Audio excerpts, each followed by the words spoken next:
The law of the Lord is perfect, converting the soul. Welcome back to the Berean Pursuit. This is week 50, day 5. Today we're reading Job chapters 8 through 11 and Revelation chapter 12.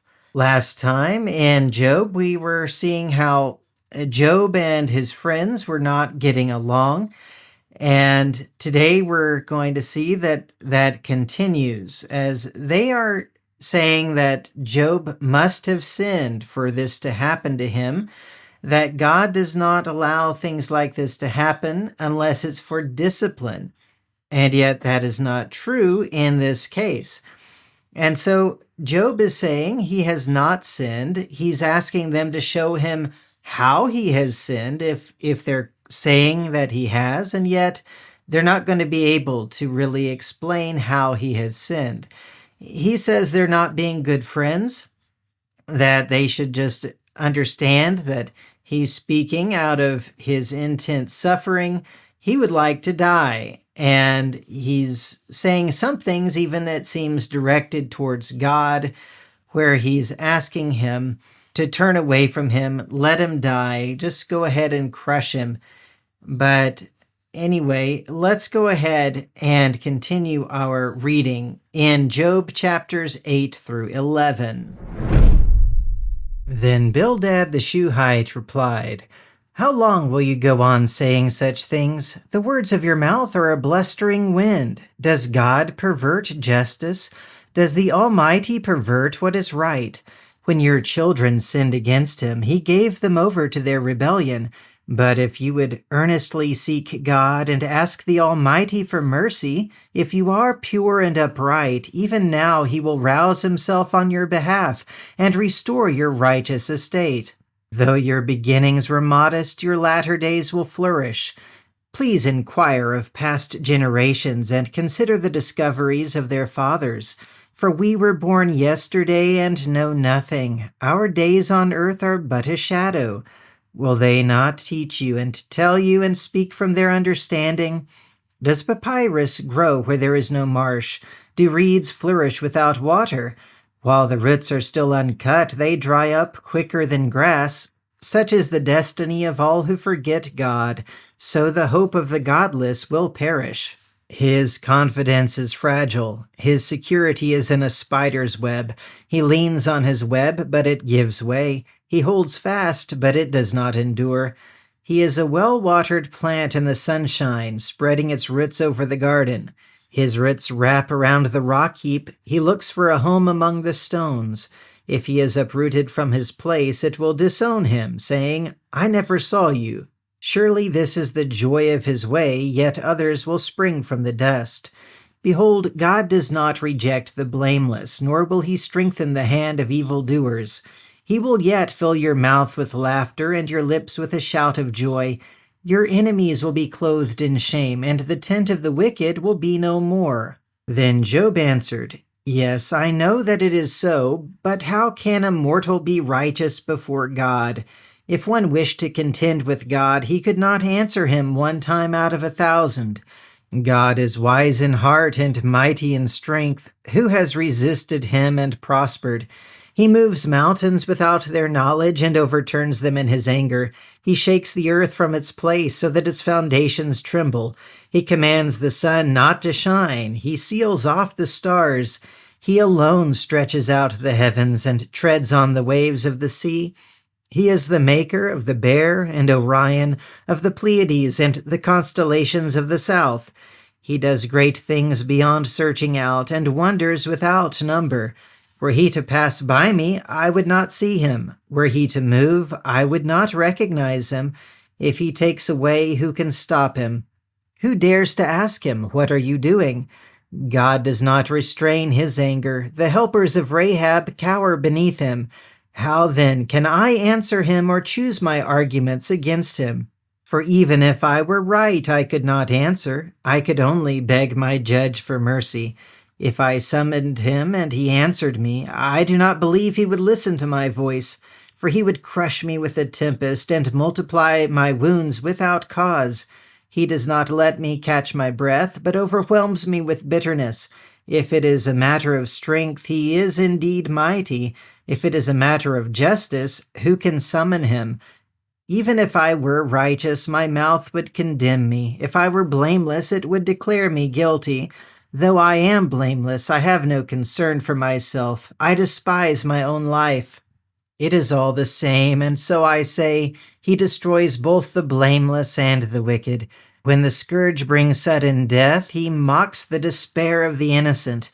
The earth is given into the hand of the wicked. He blindfolds its judges. If it is not he, then who is it?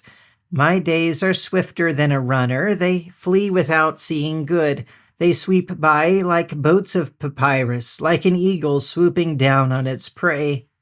If I were to say, I will forget my complaint and change my expression and smile, I would still dread all my sufferings. I know that you will not acquit me. Since I am already found guilty, why should I labor in vain? If I should wash myself with snow and cleanse my hands with lye, then you would plunge me into the pit, and even my own clothes would despise me. For he is not a man like me that I can answer him, that we can take each other to court. Nor is there a mediator between us to lay his hand upon us both. Let him remove his rod from me, so that his terror will no longer frighten me. Then I would speak without fear of him. But as it is, I am on my own. I loathe my own life. I will express my complaint and speak in the bitterness of my soul. I will say to God, do not condemn me. Let me know why you prosecute me. Does it please you to oppress me, to reject the work of your hands and favor the schemes of the wicked? Do you have eyes of flesh? Do you see as man sees? Are your days like those of a mortal, or your years like those of a man, that you should seek my iniquity and search out my sin, though you know that I am not guilty, and there is no deliverance from your hand? Your hands shaped me and altogether formed me. Would you now turn and destroy me? Please remember that you molded me like clay. Would you now return me to dust? Did you not pour me out like milk and curdle me like cheese? You clothed me with skin and flesh and knit me together with bones and sinews. You have granted me life and loving devotion, and your care has preserved my spirit. Yet you concealed these things in your heart, and I know that this was in your mind. If I had sinned, you would take note, and would not acquit me of my iniquity. If I am guilty, woe to me. And even if I am righteous, I cannot lift my head. I am full of shame and aware of my affliction. Should I hold my head high, you would hunt me like a lion, and again display your power against me. You produce new witnesses against me, and multiply your anger toward me. Hardships assault me in wave after wave. Why then did you bring me from the womb? Oh, that I had died, and no eye had seen me. If only I had never come to be, but had been carried from the womb to the grave. Are my days not few? Withdraw from me that I may have a little comfort before I go, never to return, to a land of darkness and gloom, to a land of utter darkness, of deep shadow and disorder, where even the light is like darkness. Then Zophar the Naamathite replied, Should this stream of words go unanswered and such a speaker be vindicated? Should your babbling put others to silence? Will you scoff without rebuke? You have said, My doctrine is sound, and I am pure in your sight. But if only God would speak and open his lips against you and disclose to you the secrets of wisdom, for true wisdom has two sides. Know then that God exacts from you less than your iniquity deserves. Can you fathom the deep things of God, or discover the limits of the Almighty? They are higher than the heavens. What can you do? They are deeper than Sheol. What can you know? Their measure is longer than the earth and wider than the sea. If he comes along to imprison you or convenes a court, who can stop him? Surely he knows the deceit of men. If he sees iniquity, does he not take note? But a witless man can no more become wise than the colt of a wild donkey can be born a man. As for you, if you direct your heart and lift up your hands to him, if you put away the iniquity in your hand, and allow no injustice to dwell in your tents, then indeed you will lift up your face without shame. You will stand firm and unafraid, for you will forget your misery, recalling it only as waters gone by. Your life will be brighter than noonday. Its darkness will be like the morning. You will be secure because there is hope, and you will look around and lie down in safety. You will lie down without fear, and many will court your favor. But the eyes of the wicked will fail, and escape will elude them. They will hope for their last breath. And now to the New Testament in Revelation chapter 12. Last time in Revelation in chapter 11, we saw that John was told to measure the temple, but not the outer courtyard, because that had been turned over to the Gentiles or the nations for 42 months to trample. So 3.5 years. And during that 3.5 years, there would be these two witnesses, seeming to be represented by Moses and Elijah. And they would be prophesying and being witnesses, and everybody would hate them. And finally, they would be killed by this beast that would come up from the abyss. And everybody would celebrate, but after 3.5 days, they would be raised from the dead and then taken to heaven. And then God would start bringing judgment on this city of Jerusalem, Egypt, and Sodom, where the Lord was killed. And so you have this earthquake coming and 7,000 dying from that. And it is time for judgment to come. And then the temple in heaven was opened, and the Ark of the Covenant appeared in that temple in heaven. And there's all this lightning, rumblings, peals of thunder, an earthquake, and a great hailstorm all coming because of this great judgment that God is bringing due to the covenant that he has with his people. All right, let's continue our reading in Revelation chapter 12. And a great sign appeared in heaven, a woman clothed in the sun, with the moon under her feet and a crown of 12 stars on her head. She was pregnant and crying out in the pain and agony of giving birth. Then another sign appeared in heaven, a huge red dragon with 7 heads, 10 horns, and 7 royal crowns on his heads. His tail swept 1/3 of the stars from the sky, tossing them to the earth.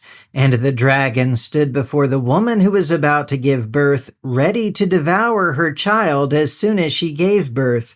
And she gave birth to a son, a male child, who will rule all the nations with an iron scepter. And her child was caught up to God and to his throne. And the woman fled into the wilderness, where God had prepared a place for her to be nourished for 1,260 days. Then a war broke out in heaven. Michael and his angels fought against the dragon, and the dragon and his angels fought back. But the dragon was not strong enough, and no longer was any place found in heaven for him and his angels.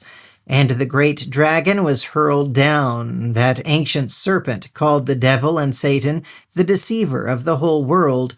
He was hurled to the earth, and his angels with him.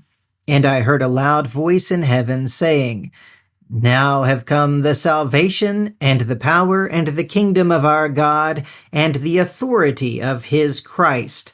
For the accuser of our brothers has been thrown down, he who accuses them day and night before our God. They have conquered him by the blood of the Lamb and by the word of their testimony. And they did not love their lives so as to shy away from death. Therefore rejoice, O heavens, and you who dwell in them.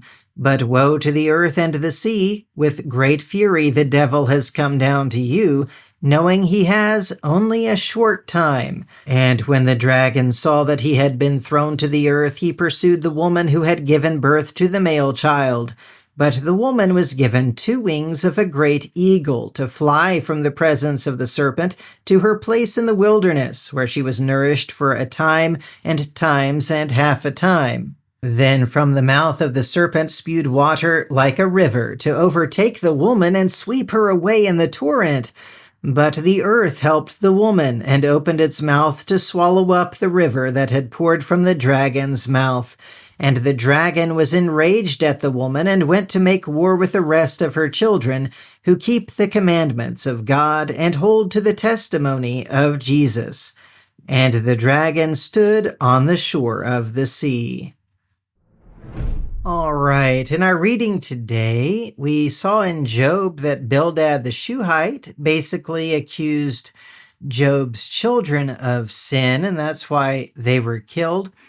And he indicated that Job must not be righteous, or God would not be doing this to him. And that's their main argument throughout this discussion.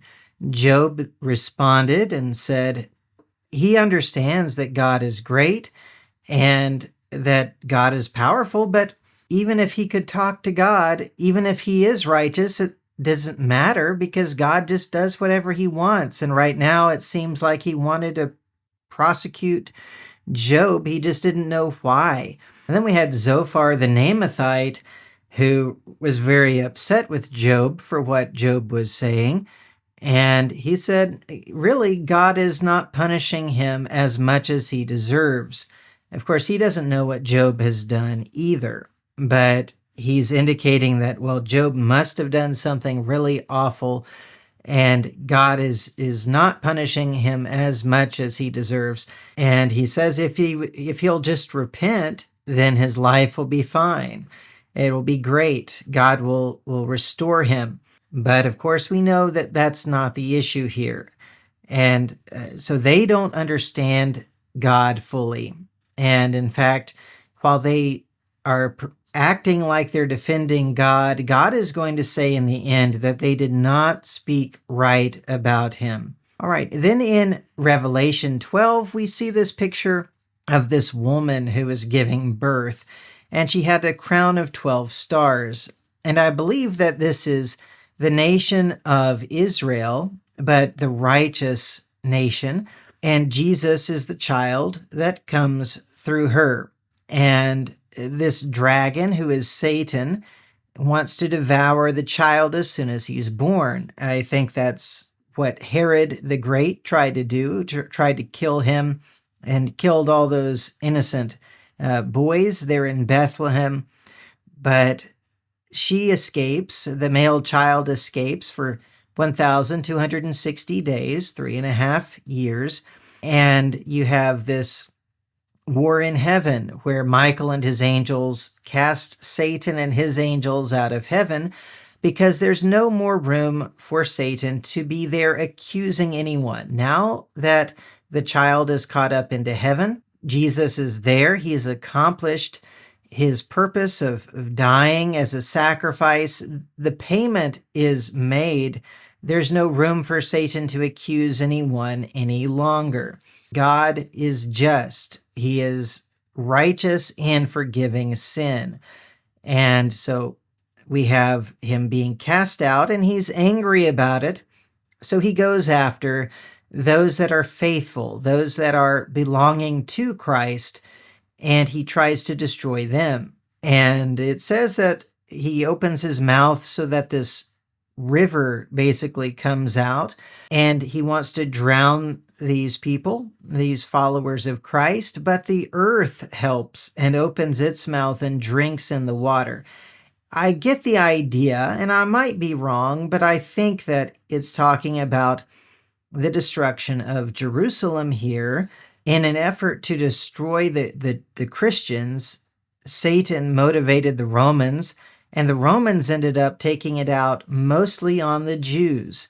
And they were the ones who ended up being badly persecuted more than the Christians themselves. But then that made the dragon angry, and he went after the rest of them who were the children and keep the commandments of God and hold to the testimony of Jesus. So then that is when the major persecution from the Romans against the Christians comes in. I think that's what it's talking about. I could be wrong, but whatever it is, God is protecting his people, but the dragon, Satan, is really angry and really going after them. And so we're going to see in the next chapter how, through Rome, he does, in fact, really go after the Christians.